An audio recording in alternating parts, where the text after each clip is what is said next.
વશ કરવું, વશમાં હોવું એટલે શું? હકીકતમાં જે વશમાં રહે છે તેને વશી કહેવાય છે. અને કેટલાક લોકો એવી રીતે વશમાં રહે છે કે પરવશ થઈ જાય છે.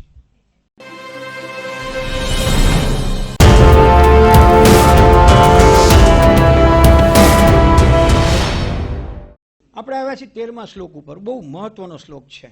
જીવાત્મા અને શિવાત્માની વાત છે અને વેરી ઇન્ટરેસ્ટિંગ છે. આપણે જીવાત્મા છીએ, શિવાત્મા નથી. આપણને ખ્યાલ છે જીવ અને આત્મા અને શિવ અને આત્મા.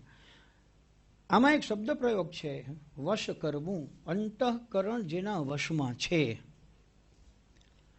ગુજરાતી ભાવ અનુવાદ: સર્વકર્માણી મનસા સંન્યાસ્તે સુખમ વશી. વશ કરવું, વશમાં હોવું એટલે શું? હકીકતમાં જે વશમાં રહે છે તેને વશી કહેવાય છે.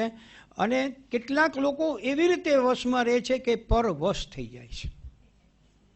દે આર ડિપેન્ડન્ટ અપોન અધર. એટલે વશ કરવું એ શબ્દ પ્રયોગ બહુ મહત્વનો છે.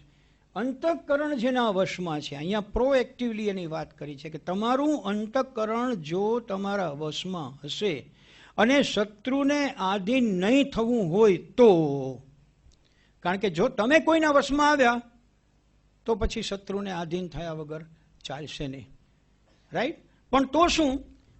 અહીંયા બે પ્રકારની વાત છે. એવો સાંખ્ય યોગનું આચરણ કરનાર મનુષ્ય કશું ન કરતો કે ન કરાવતો રહીને જ નવદ્વારોના શરીરરૂપી ઘરમાં સગળાએ કર્મોને મનથી ત્યજીને આનંદપૂર્વક સચ્ચિદાનંદ ઘન પરમાત્માના સ્વરૂપમાં સ્થિત રહે છે. નીચે વાંચો, વધુ સરળથી સમજાશે. સૌ કર્મો મનથી છોડી સુખે આત્મવશી રહે. નવદ્વાર પૂરે દેહી ના કરે કારવે કહી. પોતે કશું કરતો નથી, પોતે કંઈ કરાવતો નથી. બાહ્ય શત્રુ હોય અને અંતઃ શત્રુ હોય. બાહ્ય શત્રુ તો મને તમને ખ્યાલ છે કે અર્જુનને જે અત્યારના પોતાના નજીકના લોકો હતા એ શત્રુ લાગતા હતા, કારણ કે એને બાહ્ય શત્રુઓ હતા. પણ અર્જુનને પોતાનો અંતઃશત્રુ જે મુખ્ય હતો એનો પરિચય નહોતો. ભૂલી ગયો હતો. આટલો બધો શાણો માણસ હતો તોય ભૂલી ગયો. એટલે જે મુખ્ય આપણે ષડ રીપુ કયા, આપણને ખ્યાલ છે 6 પ્રકારના કયા, જે કામ, ક્રોધ, મદ, મોહ, લોભ, મત્સર. મત્સર એટલે દ્વેષ, ઈર્ષા વગેરે વગેરે, અહંકાર. તો આ જે 6 જે તમને કયા એ તમારા અંદરના શત્રુ છે.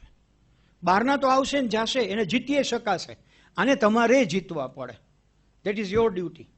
તો અત્યારના અર્જુન બહારના શત્રુઓ કરતાં અંદર પોતાનો જે વિશ્વાસ ડગી ગયો છે, પોતાને મનમાં થયું છે કે મારે લડવું જ નથી, મારે ગામ જોતું નથી, જમીનની એક ઇંચ જોતી નથી, ભાઈ મૂકો માથાકૂટ. એ જે છે એ અંદરના શત્રુ સામે લડે છે.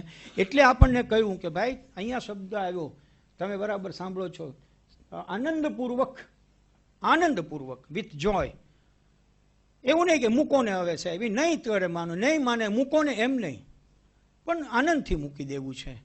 તો અહીંયા મુખ્ય શબ્દ આપણે સમજવો પડે કે જીવાત્માએ શિવાત્મા થવા માટે સંન્યાસના માર્ગે જવું હોય તો શું કરવું પડે?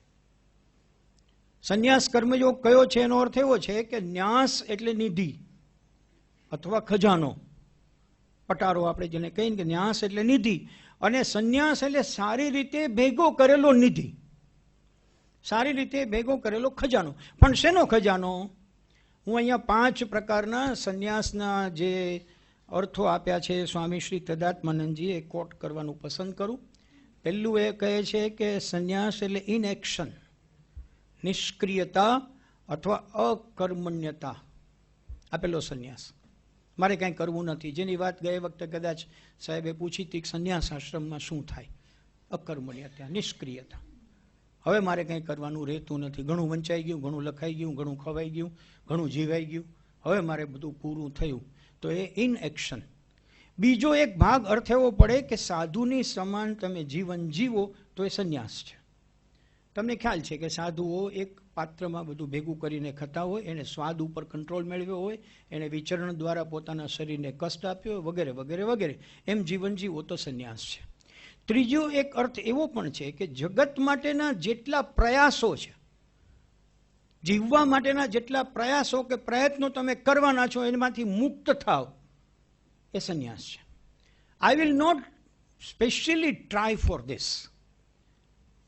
ઈશ્વરની ઈચ્છા હશે અને મને આવીને મળશે તો હું એનો સ્વીકાર કરીશ, પણ એના માટે હું ટ્રાય નહીં કરું. મારી પાસે 10 કરોડ છે, હવે 10ના 20 કરવા માટે હું પ્રયાસ નહીં કરું. એવી રીતે રોકાણ કરીને એસઆઈપીમાંથી 10ના 15 કરોડ થાય તો ભલે થતા, આઈ એમ નોટ ધેર. પણ હવે હું કોઈ એવું નહીં કાર્ય કરું, કારણ કે જગતના વિશિષ્ટ પ્રયોગો જે તમારે કરવા પડે, પ્રયત્નો કરવા પડે, પ્રયાસો કરવા પડે, એમાંથી પરિણામ મેળવો. ચોથો પ્રકાર છે જગતના જે પરિણામો તમને મળે છે એમાંથી મુક્તિ મેળવો. આ સંન્યાસ છે. મેં શરૂઆતમાં થોડીક વાત કરી એની. જગતલક્ષી પરિણામો, મેયર થવું, ડેપ્યુટી મેયર થવું, પ્રદેશ પ્રમુખ બનવું, શહેર પ્રમુખ બનવું, છેવટે કાંઈ નહીં તો ગણપતિ મહોત્સવની સમિતિના પ્રમુખ. આપણે કે 3 જગ્યાએ હોય એટલે પછી તમે 3 પહોંચી લો તો ના, આપણે આરતીનો ટાઈમ એવો રાખ્યો, એક જગ્યાએ 6 વાગે, બીજી જગ્યાએ 7 વાગે, ત્રીજી જગ્યાએ 8 વાગે. એ કેમ? તો કે આપણે સાહેબ પ્રમુખ એટલે જવું તો પડે જ ને. આ પરિણામ ના, એમાંથી મુક્ત થવાનું કરે. અને છેલ્લામાં છેલ્લો છે એ આત્મસ્થ થવું. અને આત્મસ્થ થવાનો સીધો અર્થ